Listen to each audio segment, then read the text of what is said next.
Malam tak pernah benar-benar sunyi.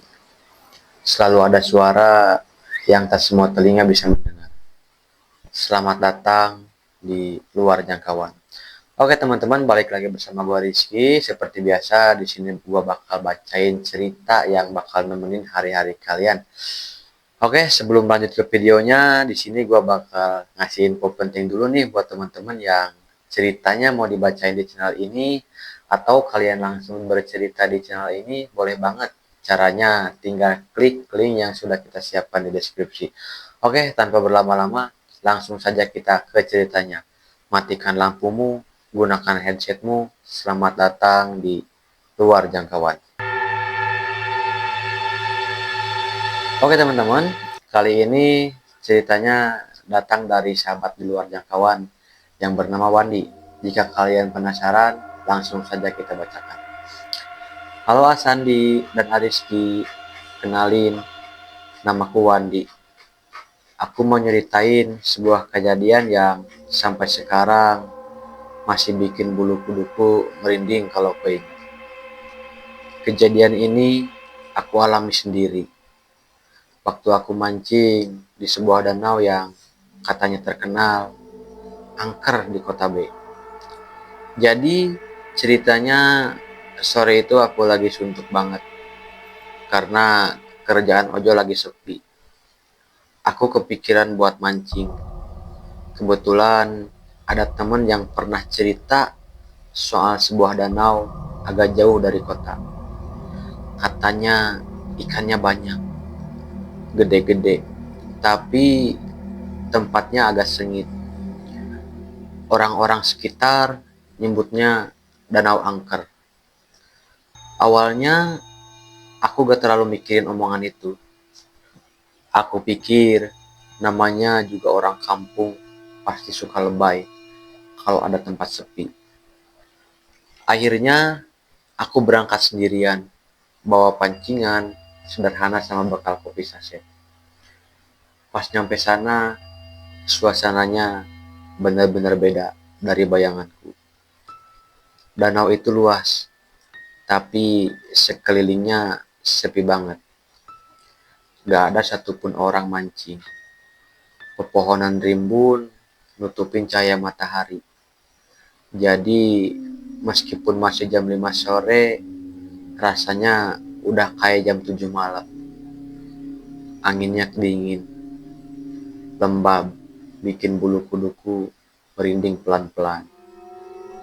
Aku duduk di pinggir danau, nyiapin kail, lalu lempar umpan. Suara plung air terdengar jelas. Terus sunyi lagi. Gak ada suara lain kecuali gesekan daun sama suara jangkrik. Awal-awal semuanya normal. Angin sepoi-sepoi, air danau kelihatan tenang. Cuma suara serangga sama burung sore. Aku sempat ngerasa nyaman, tapi gak lama. Aku mulai menyium wangi bunga melati. Awalnya samar, terus lama-lama makin menyengat. Aku nengok kanan kiri, jelas gak ada tanaman melati di sekitar situ. Aku jadi mulai gak tenang. Pas lagi mikir, tiba-tiba aku dengar suara kayak ketawa kecil.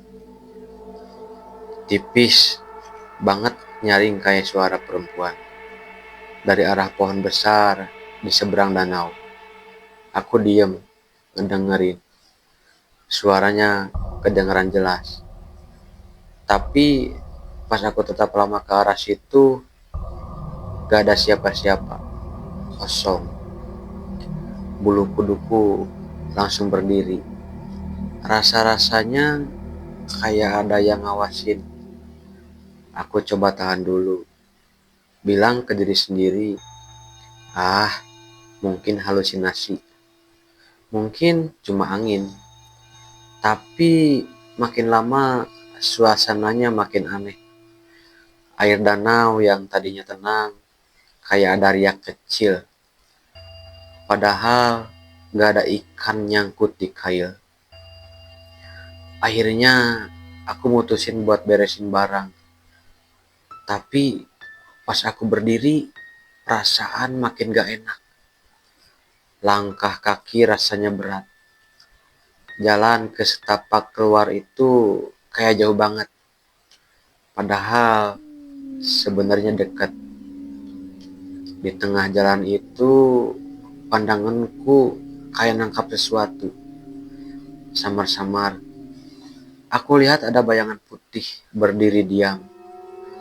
Bentuknya kayak orang, tinggi tapi kaku. Aku bermelek, berharap cuma salah lihat. Tapi pas aku tetap lagi, masih ada. Kayak sok dibungkus kain putih, yaitu pocong. Aku langsung berhenti. Badan keringetan dingin, gak berani gerak. Sementara itu, dari arah belakang danau tempat aku tadi duduk, tiba-tiba kedengaran lagi suara ketawa itu. Tapi kali ini lebih jelas, lebih dekat. Aku merasa kejepit. Di depan ada sosok putih berdiri, di belakang ada suara tawa. Aku cuma bisa kumat kamit baca doa. Gak tahu lagi harus gimana. Akhirnya aku nekat maju. Jalan pelan, terus agak cepat. Dan anehnya, pas aku sampai di titik tempat pocong tadi berdiri, udah gak ada apa-apa. Jalan kosong, sepi, cuma suara angin. Aku gak pakai pikir panjang lagi. Langsung lari keluar dari area danau. Napas ngos-ngosan, badan lemes. Tapi aku gak berani nengok ke belakang. Pancingan, kopi, semua barang ditinggal di sana. Sampai rumah pun aku masih gemeteran. Malam itu aku gak bisa tidur nyenyak. Bayangan sosok putih sama suara ketawa itu terus kebayang. Dan sejak hari itu aku gak pernah lagi berani mancing sendirian. Apalagi di tempat yang katanya angker. Aku percaya di danau Kota B itu memang ada penghuni. Dan mungkin waktu itu aku udah ngeganggu tanpa sengaja. Oke teman-teman, mungkin itu saja cerita dari Mas Iwan yang bisa gua bacain. Semoga kalian terhibur ya. Gua di sini bakal sedikit mengulas cerita dari Mas Iwan tersebut. Jadi ya memang ketika jam 5 sore menjelang maghrib itu memang kan kalau di bahasa Sunda itu kan sareupna ya, emang pamalilah untuk keluar dan kelayapan, apalagi mancing di danau yang memang kata teman si Mas Iwan tadi angker ya. Jadi saran saya ya gitu, mending jangan ya. Kalau apalagi sendirian jangan lah ya. Oke, buat teman-teman yang mau berpendapat boleh banget, silahkan tinggal penuhi saja ya kolom komentar. Dan sebelum gue mengakhiri video ini, gue mau ngingetin kembali nih buat teman-teman yang ceritanya mau dibacain di channel ini, atau kalian yang mau datang langsung ke sini boleh banget.